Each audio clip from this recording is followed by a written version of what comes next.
नमस्कार, मैं हूं पवन त्यागी। इन दिनों हमारे देश में G23 समिट होने जा रहा है। काफी दिनों से इसकी हलचल है।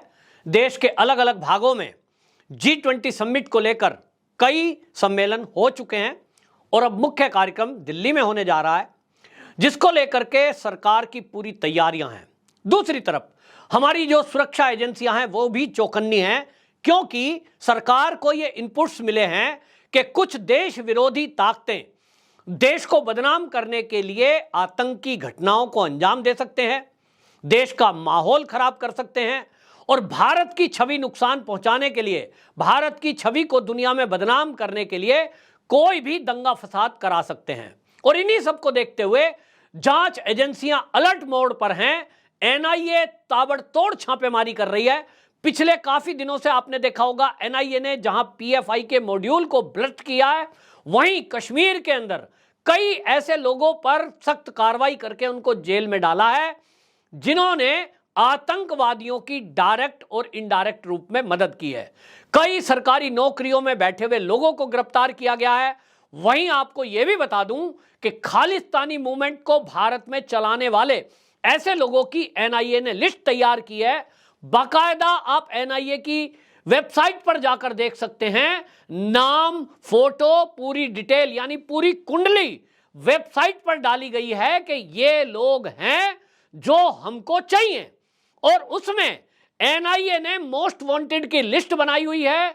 14 से अधिक ऐसे आतंकवादी उनकी लिस्ट में हैं जो भारत के अंदर या भारत के बाहर रहकर भी देश विरोधी एक्टिविटी कर रहे हैं, वो भी मोस्ट वांटेड की लिस्ट में एनआईए के हैं। तो आप देखेंगे कि एनआईए ने जो कश्मीर है उसमें ताबड़तोड़ छापेमारी की और इस छापेमारी करने के बाद लगातार प्रहार किया गया ऐसे लोगों पर जो रह रहे कश्मीर में थे और आतंकवादियों की मदद करते थे जो पाकिस्तान में बैठे थे। अब इस पर एक्शन ताबड़तोड़ हो रहा है और इसलिए इनका कमर टूट गई है। अभी हाल ही में एनआईए ने सर्जन बरकती, जो ये सर्जन अहमद वागे उप बरकती है, इनको गिरफ्तार किया है। इसके बारे में एनआईए के पास खबर थी कि 2016 में जो बुरहान वानी, जिसको पोस्टर बॉय कहा जा रहे थे, वो बुरहान वानी जब मारा गया उसके बाद इन्होंने चंदा करना शुरू किया। घाटी में लोगों से चंदा उगाया, देखो भाई हम जो है ये बुरहान वानी को मार दिया है और ये मोदी सरकार ने मारा है, हम ऐसे लोगों को फिर से खड़ा करेंगे जो हमारे धर्म के लिए लड़ रहे हैं। और उनके खाते में ये जानकारी सरकार के पास थी कि देश के अंदर से कई लोगों ने पैसे जमा किए और वो जो है पाकिस्तान से भी इनडायरेक्टली दूसरे रास्तों से पैसा आया, यानी देश विरोधी एक्टिविटी करने के लिए ये फंडिंग कर रहे थे और इस फंडिंग पर नजर बनाई हुई थी एनआईए ने। अब इनकी गिरफ्तारी की गई है और अब जो ये सर्जन बरकती है, इसकी गिरफ्तारी से एक मॉड्यूल और ध्वस्त हुआ है जो आतंकवादी एक्टिविटी करने वाले नहीं तो देश विरोधी एक्टिविटी करने वाले, क्योंकि अब आतंकी घटना तो नहीं कर पाते हैं। कश्मीर के अंदर भी आपने देखा कि अब टारगेट किलिंग जो चली थी, वो कोई गली मोहल्ले से निकला, गोली मार के फिर भाग गया, इसको भी लगाम लगा दिया गया है।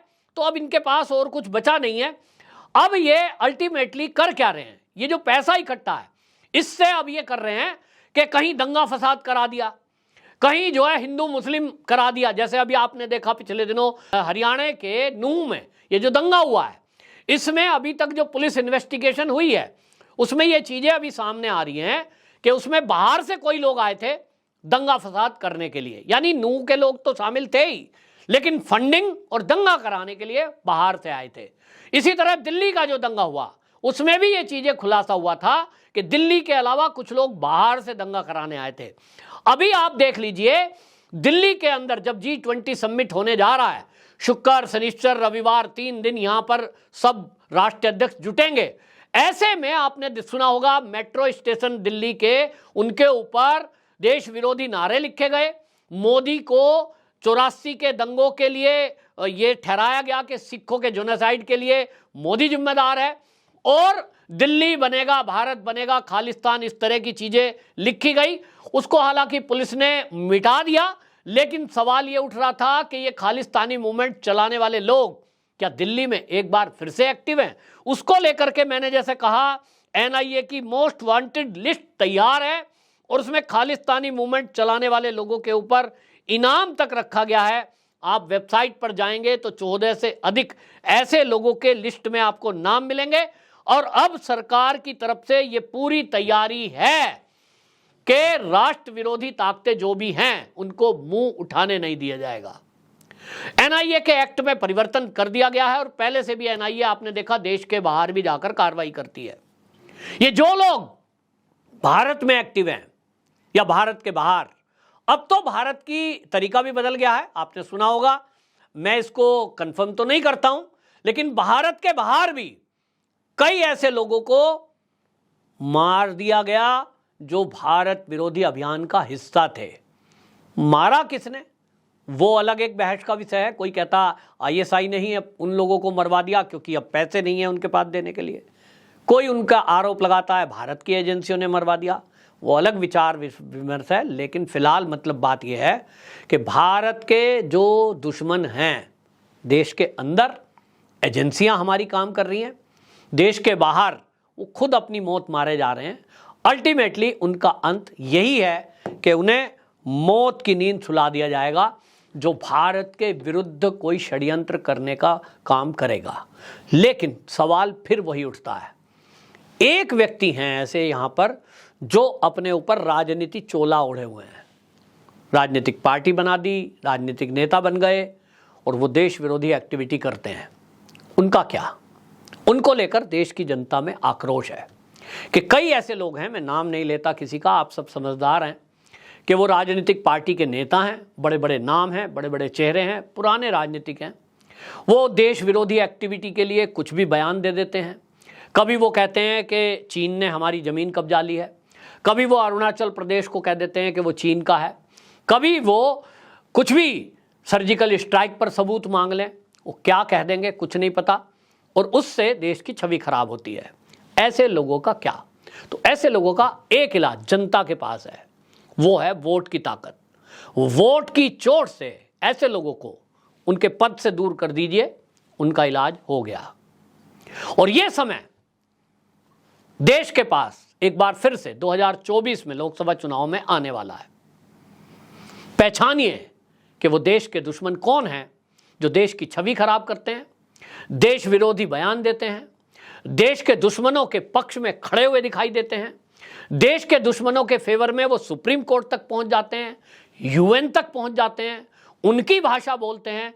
उनका एक ही इलाज है कि उनको सत्ता की सीट से दूर कर दीजिए। 2024 में चूक न जाना, ठप्पा बटन वहीं दबाना जो राष्ट्र हित में काम कर रहा हो।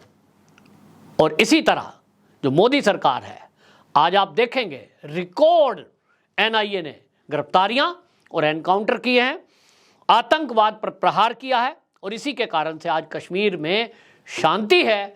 और अगले 5 साल में आप देखेंगे कश्मीर ऐसा राज्य आपको दिखाई देगा जैसे कि अन्य राज्य भी हैं। आप और हम कश्मीर में जाकर आराम से रह सकेंगे, जमीनें खरीद सकेंगे। ये सब भी हो सकता है अगर वो नॉर्मल हो गया, जो कि होने जा रहा है। आपकी क्या राय है? कमेंट बॉक्स में जरूर बताएं।